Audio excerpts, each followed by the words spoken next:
Jen has ordered a decadent seafood tower, king crab legs, lobster tails, and a waterfall of caviar. Pricey? You bet. But Jen worked with Empower on her savings and investment strategy and planned for splurges like these. She got good at money, so she can be a little bad. Ooh, champagne. Empower. Invest well, live a little. Start today at empower.com. Past performance is not indicative of future returns. Investing involves risk. You may lose money. Advisory services are provided for a fee by Empower Advisory Group, LLC, EAG, a registered investment advisor with the Securities and Exchange Commission. OMG, those shrimps are really jumbo.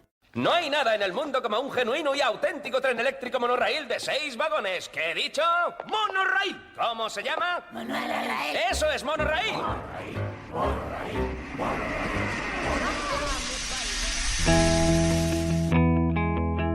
Hola, soy Marta García Ayer y vamos a hacer una pausa. Vamos a hablar sobre una de las cosas más fascinantes del futuro, que es lo rápido que envejece. Vamos a hablar de promesas y fracasos tecnológicos, o más que fracasos, bluffs. Modas que eran lo más hasta hace nada y que de repente se han desinflado. Esas revoluciones que nos prometían ser el futuro y que están envejeciendo bastante reguleras. Se nos acumulan muchos ejemplos últimamente. Por ejemplo, ¿qué está pasando con las criptomonedas y los criptobros? ¿Y qué está pasando con el metaverso? ¿Hay alguien ahí? ¿Y con Tesla? ¿Por qué ha pasado esta empresa de valer lo mismo que todos los mayores fabricantes de automóviles juntos a desplomarse un 70% en bolsa? Pues hablaremos de todo esto, pero antes te voy a contar una historia. La historia de lo primero que vi al entrar en la sede de Google en Mountain View hace ya algunos años. Entrar en Google es de algún modo como entrar en el futuro, aunque no necesariamente en el futuro de verdad, sino en uno imaginado. Hay flores que cambian de color en función al estado de ánimo del que las mira, y un piano que toca solo las teclas, canciones que ha compuesto él mismo con inteligencia artificial. El futuro está lleno de inventos tecnológicamente posibles que en realidad nunca vamos a utilizar, que se lo digan a las Google Glasses, eso sí que fue un bluff. Pero lo que más me llamó la atención aquella vez en Silicon Valley fue lo feas que eran unas esculturas enormes que presidían el jardín de Google, un pelícano y un dinosaurio gigantes. Están ahí, en mitad del césped, según me contaron, para recordarles a los empleados cada vez que van a trabajar que no importa lo grande que seas, que si no te adaptas te puedes extinguir, como le pasó a los dinosaurios. Por cierto, que después del desplome de las tecnológicas del último año, Sergey Brin y Larry Page, los fundadores de Google, han salido de la lista de los más ricos del mundo. También Mark Zuckerberg, el fundador de Facebook, empeñado desde la pandemia en que todos nos vayamos a vivir al metaverso, ha perdido buena parte de su fortuna con el desplome de Meta. Pero si alguien ha hecho historia últimamente con lo que ha perdido es Elon Musk. Solo un año y pico después de ser nombrado Persona del Año por la revista Time, Elon Musk, que lleva mucho tiempo siendo el símbolo del futuro, es ahora un símbolo de cómo dilapidar 200.000 millones de dólares. Nunca nadie en la historia había perdido tanto dinero. Parece que los inversores han dejado de considerar Tesla una empresa tecnológica y la ven como un fabricante de automóviles más. Además, tener al jefe más pendiente de lo que pasa en Twitter, que en su negocio principal pues no está ayudando mucho a su credibilidad. En esta pausa de hoy también hablaremos de Twitter, claro, y de otros bluffs. Y hablaremos, pero eso ya otro día, del nuevo boom que todavía no sabemos si es o no es un bluff, de la inteligencia artificial generativa del ChatGPT, que es capaz de producir contenido original y responder a casi cualquier pregunta. Su éxito ha hecho incluso especular si podría llegar a desafiar a Google. El gigante va a tener que demostrar si es el pelícano que se adapta o el dinosaurio que se extingue. ¿Y Meta? ¿Y Tesla? ¿Serán los pelícanos o los dinosaurios del futuro?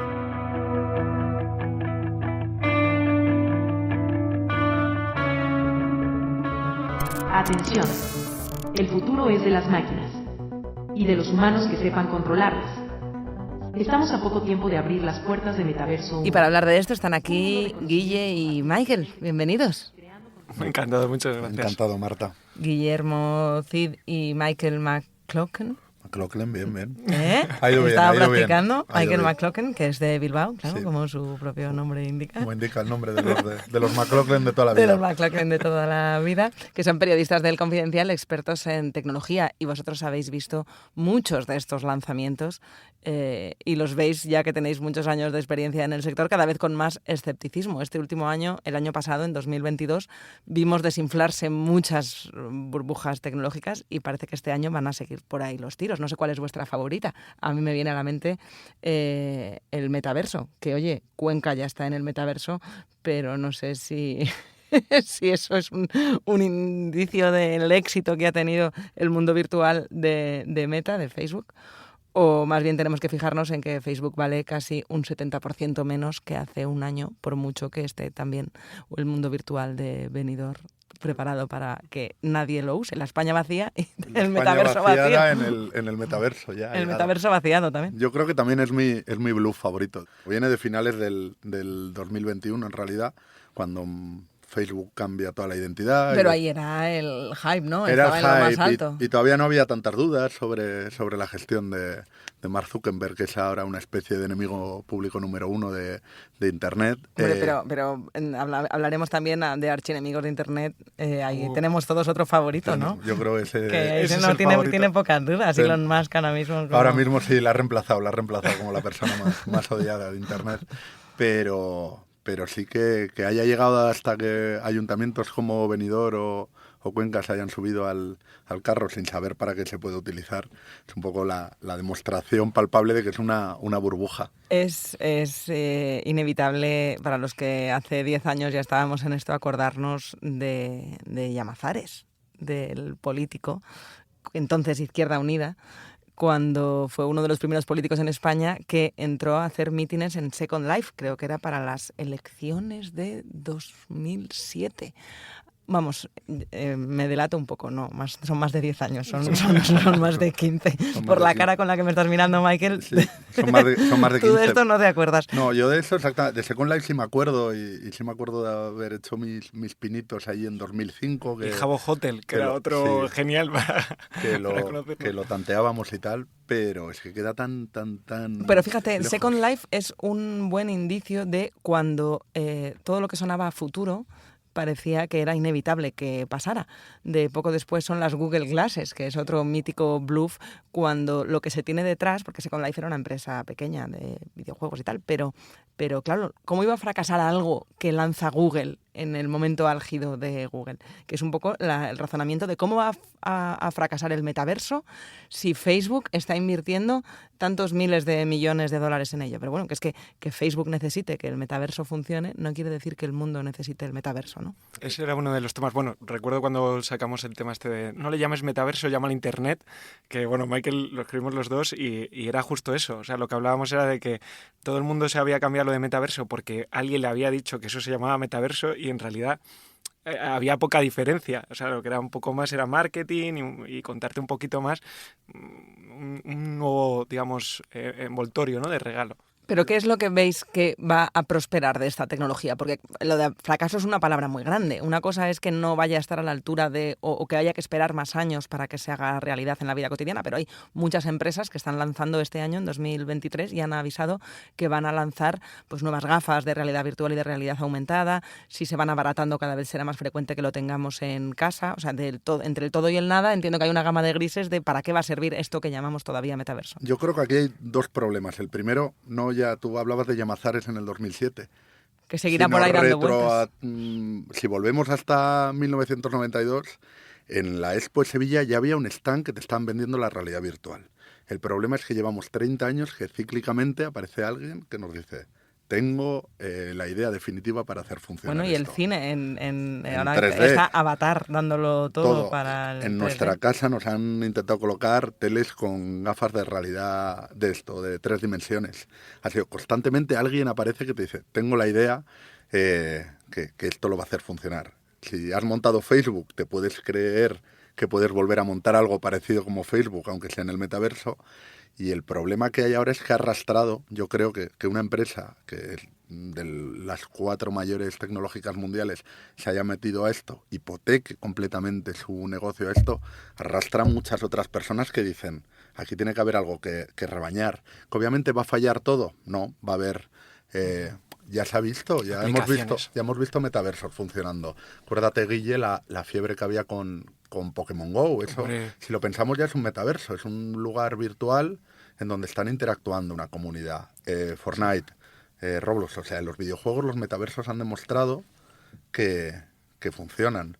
El problema es esa idea de metaverso en el que nuestra vida que hacemos en la vida real nos la queramos llevar ahí y que interactuemos, ¿no? O que queramos pagar varios miles de euros por un bolso de Gucci virtual. Que, ojo, los videojuegos también funcionan así. Ya están los niños pidiendo la propina en vez de en dinero físico. Los micropagos, sí, pero bueno. En dinero de gamers, ¿no? Eso es, sí. O sea, vamos, Roblox es uno de los que mejor está funcionando. Yo creo que eso sí que... Yo creo que algo quedará. O sea, esa forma de... Sobre todo cuando los más jóvenes tengan la edad de querer seguir, que esa es la apuesta a futuro. Los que ya han vivido la infancia o la adolescencia recreando su vida, sus amistades, sus relaciones sociales en un mundo virtual, pues que luego cuando sean adultos sigan haciéndolo, ¿no? Vamos, a nosotros yo creo que ya nos ha tocado como el mundo un poco de World of Warcraft, que ya tenías un poco ese mundo digital interiorizado, ¿no? Entonces yo creo que por ahí puede ir un poco ese futuro, pero claro, de ahí a lo que dice Michael, de meter todo el mundo dentro, o sea, yo creo que toda nuestra vida a ninguno nos terminaría de encantar no salir a tomarnos una cerveza en el mundo real, ¿no? Y quedarnos online. Pero bueno, no sé, yo creo que tiene que ver también un poco este último boom con todo el tema de la pandemia, claro. que todo el mundo se veía online, digital, esas reuniones que teníamos. Los conciertos se hacían online, las cervezas se hacían online. No sé si vosotros hacíais, yo hacía con los amigos vinollamadas. Vinollamadas, sí. A mí me tocó además un cumpleaños en... Ese fue buenísimo. Un cumpleaños en pandemia, que además era un día laborable, yo me lo cogí libre, además tuvimos cachondeo, ¿qué vas a hacer? Zoom party.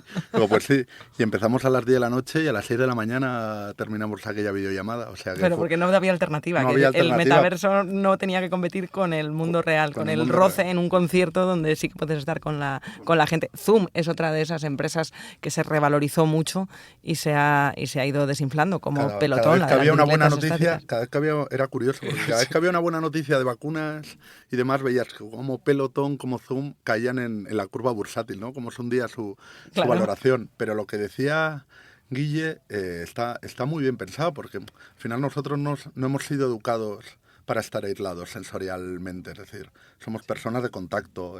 Y la pandemia nos hizo añorar mucho el mundo físico. Es decir, el síndrome de Zoom.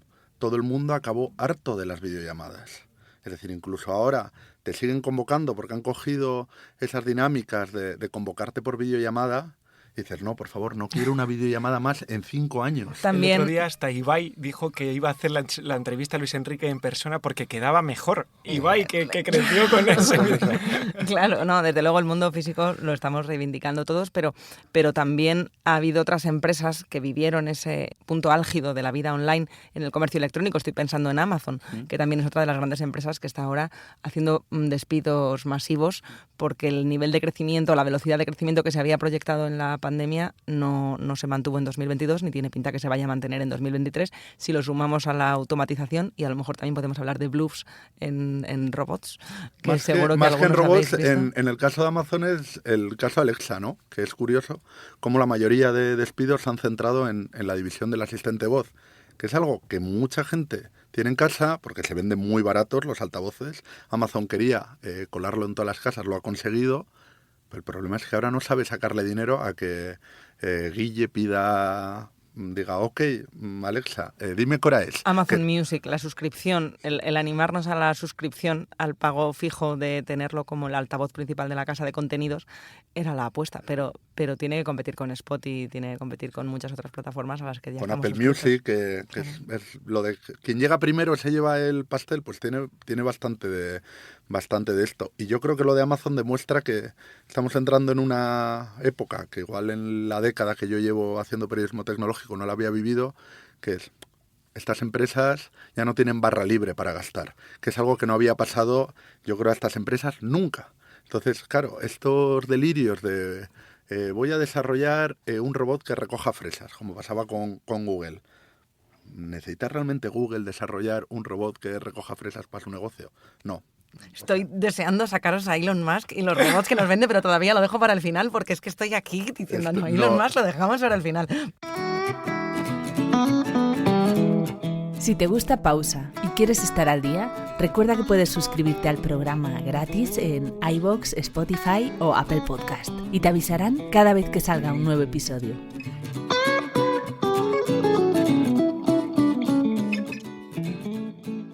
Dices tú 10 años, pero es que en los últimos 20, desde que nace Google en 1998, en los últimos 20 años, lo que hemos visto solo es ir a más. Facebook es de 2004. Sí. Eran los chavalitos listos, jovencitos de Silicon Valley que le decían a los mayores cómo funcionaba el mundo. Sí. Es que ahora los mayores empiezan a ser ellos. Sí. Y cuando quieren predecir el futuro son señores de mediana edad que ya no saben lo que mola. Y tienen ese problema sumado a que a la nube y al metaverso y a todo y a las criptos, que es otro de los bluffs de los que vamos a hablar ahora, el mundo real, los problemas del mundo real, la crisis energética, la inflación, que el dinero cada vez sea más caro, también les está parando los pies, que la nube y el metaverso, por muy virtuales que sean, tienen unos costes energéticos que encarecen su función. Pero, por ejemplo, el caso de la nube. El caso de la nube ha demostrado una aplicación real, útil tanto para las empresas como para la gente corriente. El problema es que están entrando en una fase de especulación de que va a ser lo próximo, porque no queremos perder nuestra posición de privilegio, nuestra posición dominante. Claro. Entonces ya empiezan a experimentar y ves a Apple, que es una empresa experta en hacer móviles, que hace muy buenos móviles, que ha creado un negocio muy bueno en torno a los móviles, meterse a ver si pueden hacer un coche.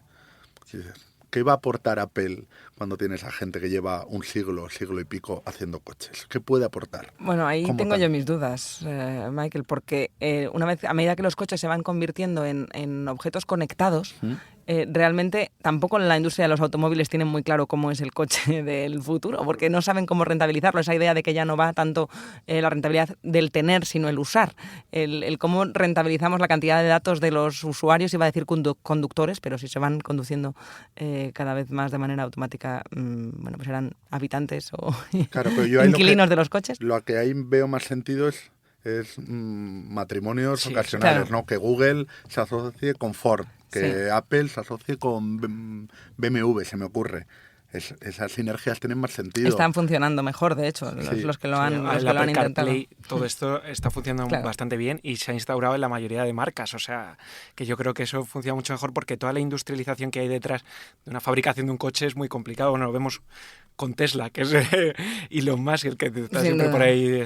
Pero bueno. No, pero os decía lo del que el dinero se vaya encareciendo, que es un proceso que estamos viendo y que este año lo vamos a seguir viendo que se acrecienta, hace que dejen de tener sentido cosas que en los últimos 20 años parecían normales, que es que se levanten en rondas de financiación muchos miles de millones para apps o para servicios que no está claro cómo de rentables van a ser, pero como el dinero cuesta sacarle rentabilidad, el riesgo era menor. Ahora que el dinero se encarece, ya el experimento con gaseosa. Claro. Aquí lo hemos visto, bueno, Michael es un experto en todo esto del delivery oscuro y todo esto, y vamos, el delivery es la mejor muestra. De repente nació la necesidad súper artificial de tener cosas en 10-15 minutos en casa. Empezaron a levantar rondas tremendas, Gorilas, Getir, Dilla, que nació... Pues, no me acuerdo de ninguno, o sea, dices Globo, ¿no?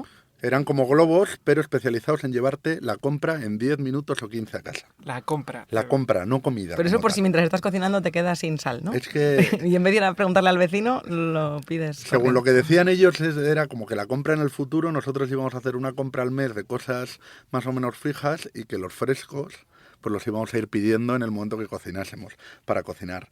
Pero realmente estas empresas lo que no gestionaban eran frescos, porque es lo más difícil de la logística. Entonces era súper curioso. Levantaron rondas tremendas, súper rápidas. A día de hoy solo queda una empresa de todas esas en Europa. Y fueron cuestión de meses.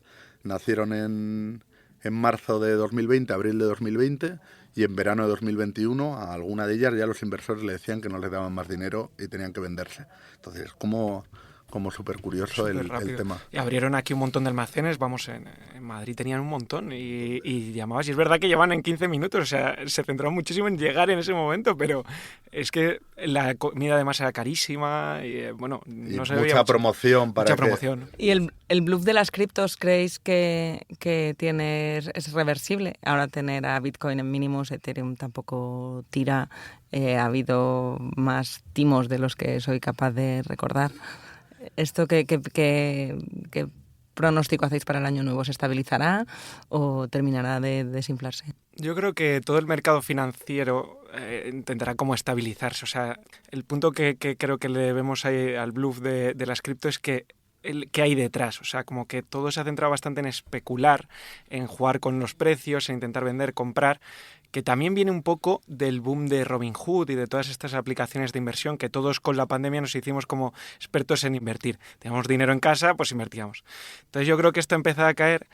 Es difícil saber cómo va a cambiar, pero todo apunta a que se intentará estabilizar por lo menos los grandes valores, o sea, Bitcoin, Ethereum y demás, y vivirán un nuevo rally. Eso es lo que la gente cree en 2024. Eso es lo que hay más o menos en... Pero por lo menos la ingenuidad de ideológica que había detrás con respecto a que la descentralización es buena per se, parece que ya un poco han ido bajándose los humos a los apóstoles de que todo era bueno alrededor de las criptos, ¿no? Esto sí que, esa lección entiendo que ya se habrá aprendido en esta generación. Yo creo que con eso de todo es bueno alrededor de las criptos, es que yo creo que todo lo que ha fallado es todo lo que hay alrededor de las criptos, porque nadie ha conseguido, todo el mundo se ha intentado hacer negocio de las cripto y todas las compañías que decían, oye, esto tiene mucho sentido y tiene mucho sentido que yo tenga una casa de cambio en Internet.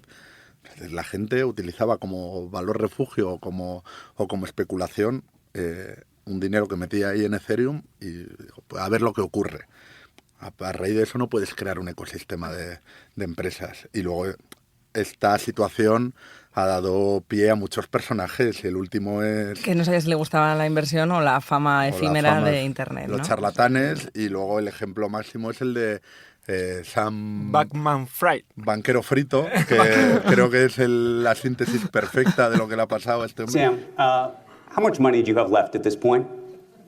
I mean, to my knowledge, like close to nothing. I mean, que es un personaje casi grotesco, ¿no? Que te cierra rondas de inversión. FTX. Sí, que te cerraba rondas de inversión mientras jugaba una partida, no me acuerdo, a League of Legends y tal. Era como todo muy disparatado. I mean, I'm deeply sorry about what happened. Era disparatado, bueno, teniendo en cuenta, y es muy paradójico pensar que las criptos empiezan a despuntar. Claro, en 2008 yo ya cubría estos temas entonces y era cuando la crisis económica. Por eso tiene una leyenda en torno a los bancos son malos, pero las criptos son buenas, ese concepto del Robin Hood de las finanzas, que venían a cambiarlo todo porque ya los malvados bancos centrales aquí no pueden meter sus zarpas. Y a mí la paradoja fundamental con las criptos siempre me ha parecido que presumían de los protocolos supuestamente descentralizados, cuando en realidad estamos viendo, a medida que van explotando estas burbujas, que más centralizados no podían estar porque dependen de una sola persona, a menudo, que es la que tiene el botón. Totalmente. O sea, yo creo que el problema ahí es que la adopción de algo tan complejo como se entendía un poco el mercado criptográfico o cómo funciona todo esto, pero al final uno va tirando a algo más sencillo. Pues yo creo que con la tecnología todo pasó, que cuanto más sencillo, más se adoptaba, ¿no? Esa adopción masiva que hablaban. Claro, eso al final es cada vez más centralizado. Bueno, ahora todo el mundo está dudando de qué pasa con Binance, qué va a pasar con ellos, y al final... ¿Qué es Binance? Binance es el mayor exchange del planeta, y ahora, después de la caída de FTX, prácticamente es como el único que queda. Único que, el único que queda, o por lo menos el que es capaz de mover todo. Y pues había hecho como unas auditorías y ahora está todo el mundo dudando de si están bien hechas. El CEO también es muy curioso porque era el archienemigo de Sam Banquero Frito, que es Changpeng Zhao o CZ, y entonces se odian a muerte y bueno, es una historia muy curiosa, pero es lo que dices, es totalmente centralizado. Como indicador, no sé si será muy serio, pero una amiga me dice que ha visto que en Tinder los chicos que solían tener cripto en su perfil han empezado a quitarlo. Los cripto bros ya se ocultan.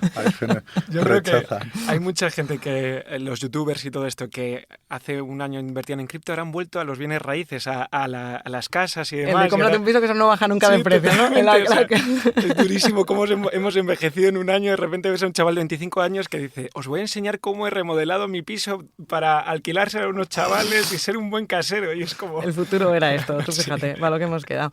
Y hablando de futuro, no podemos olvidarnos del el rey del humo del futuro, ¿no? Que es Elon Musk. Elon Musk, que claro, con todo lo que está pasando en Twitter, ha sido fue uno de los personajes del año 2022, pero hay otros muchos bluffs más allá de Twitter que le han hecho a él tener el título de visionario y ahora empieza a tener que rendir cuentas a los inversores de todo lo que no ha funcionado.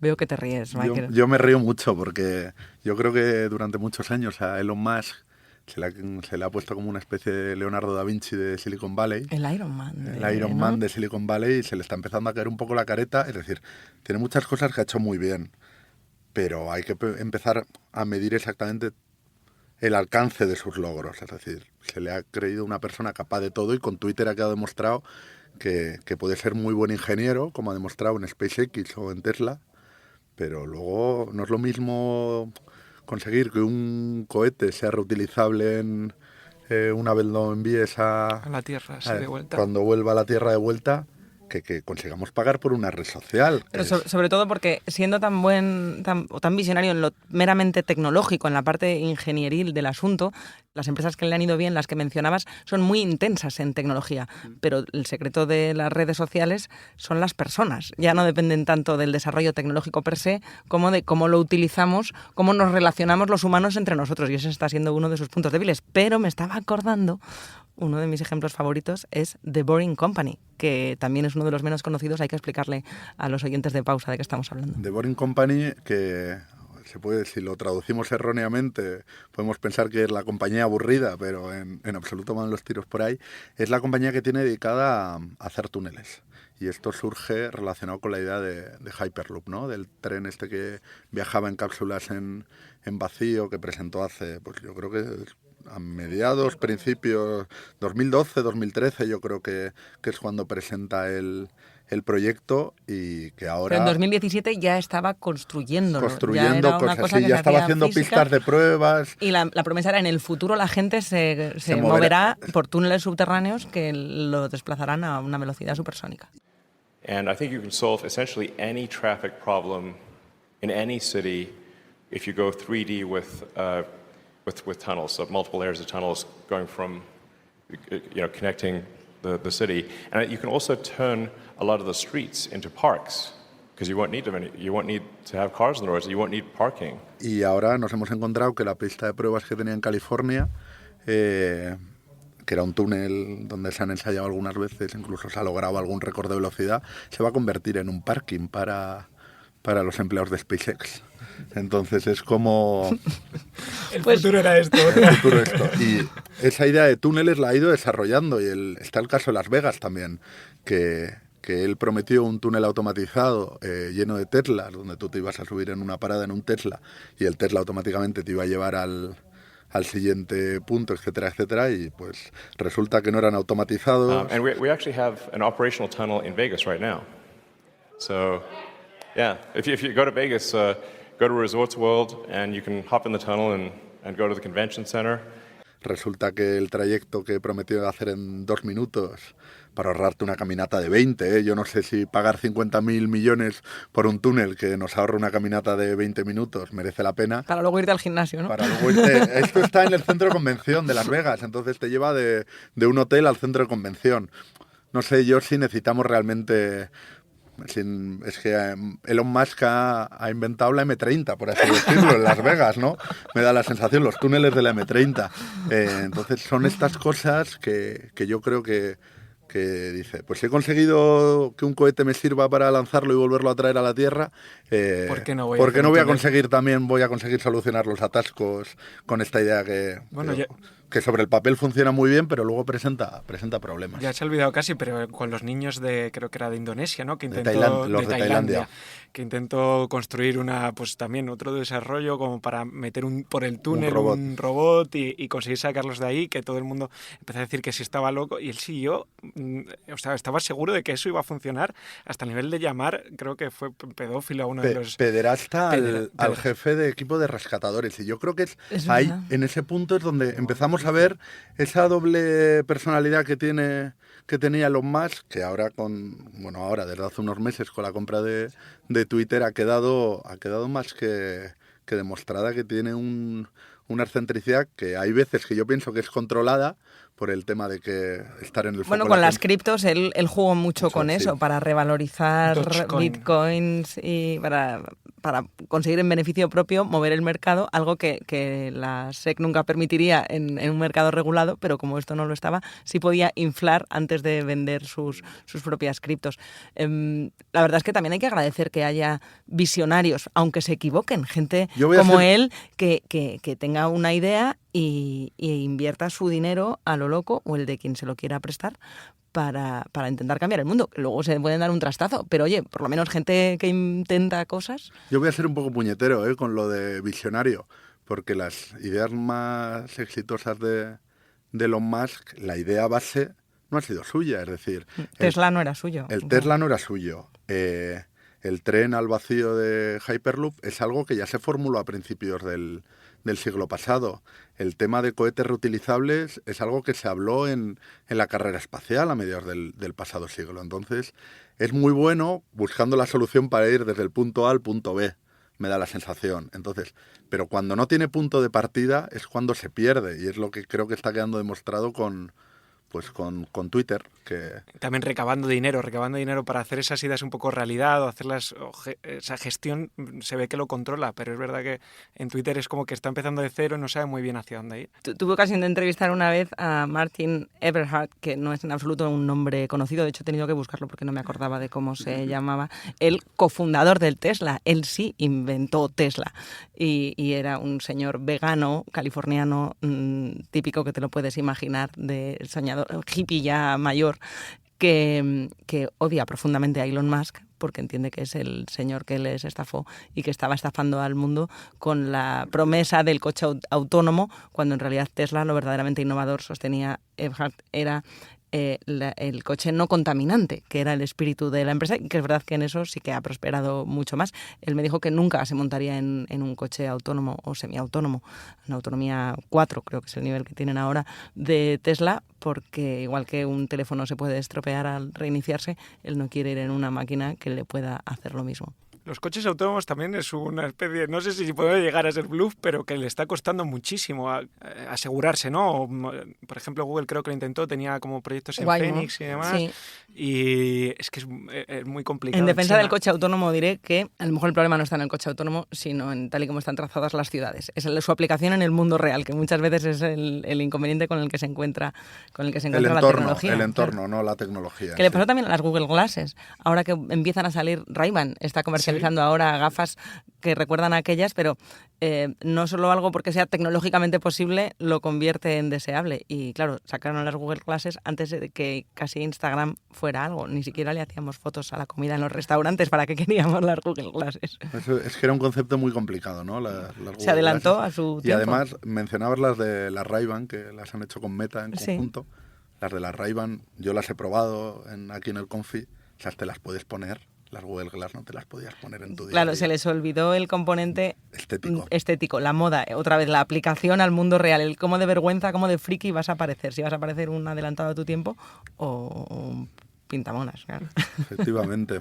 Y de las cosas que habéis visto últimamente, de las ruedas de prensa o de los... porque os llega todo tipo de último lanzamiento tecnológico que habéis tenido entre las manos, ¿qué es lo que más prometedor os parece? Porque seguro que también hay bluffs, pero también hay novedades prometedoras para el próximo año. Yo, si tengo que rescatar una idea positiva, es el tema de la robótica. Yo estuve hace un par de meses con Amazon en Boston viendo el centro que tiene desarrollo Amazon Robotics.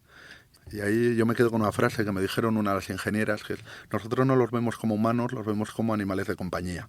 Entonces yo me quedo con esa idea de los cobots, de robots colaborativos, que ya empiezan a poder estar realmente en nuestro entorno. Es decir, el caso de Amazon es las rumbas estas hormonadas que tienen en los almacenes, que hemos visto que llevan estanterías de lado Rumbas a lado. hormonadas, me encanta como concepto.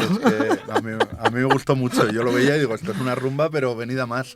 Que ya es capaz, por ejemplo, de detectar a un humano que se le cruza en su camino y girar. Improvisar, que es siempre lo más difícil para las máquinas. Entonces, yo creo que esto sí que abre una puerta a la integración de robótica en un alto nivel, ¿no? En nuestro entorno, que siempre nos vienen a decir los robots nos van a venir a quitar el trabajo, etcétera, etcétera.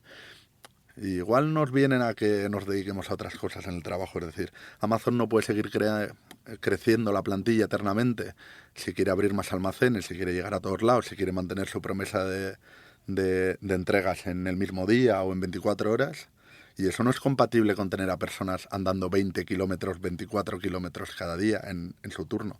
Entonces, pues bueno, pues yo me quedo con esta idea de estos robots, de lo que he visto últimamente, que creo que es lo que más futuro tiene.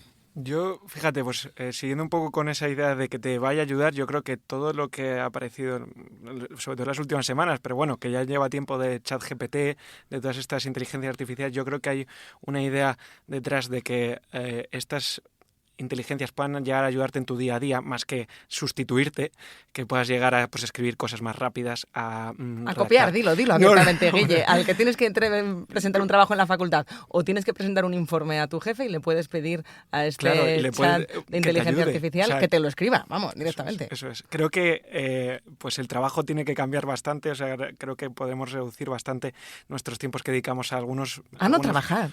Bueno, ya llegar a no trabajar pues estaría genial, o sea, pero... A trabajar menos, sí. A trabajar menos ya, pues quizá pensar más, no sé. O sea, una evolución del trabajo en el que pueda ayudarnos creo que es interesante. Y otra cosa que también me ha gustado mucho, pero esto ya es como una realidad que últimamente estoy enganchado, que es Be Real y este rollo de las redes sociales cada vez, no sé, más naturales y menos intrusivas o que les tengas que dedicar algo menos de tiempo, creo que me gusta. Be Real es la idea de evitar el postureo de redes, ¿no? Y que solo tienes como que subir una foto al día y ves a todos tus amigos que están haciendo justo en ese momento y creo que eso ayuda un poco a desintoxicar.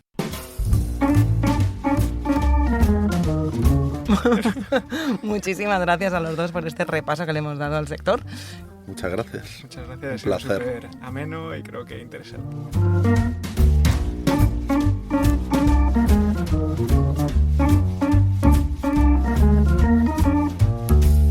No sé si os traíais algo que se nos haya olvidado. No, yo algún palo más a Mark Zuckerberg, que me gusta mucho atizarle.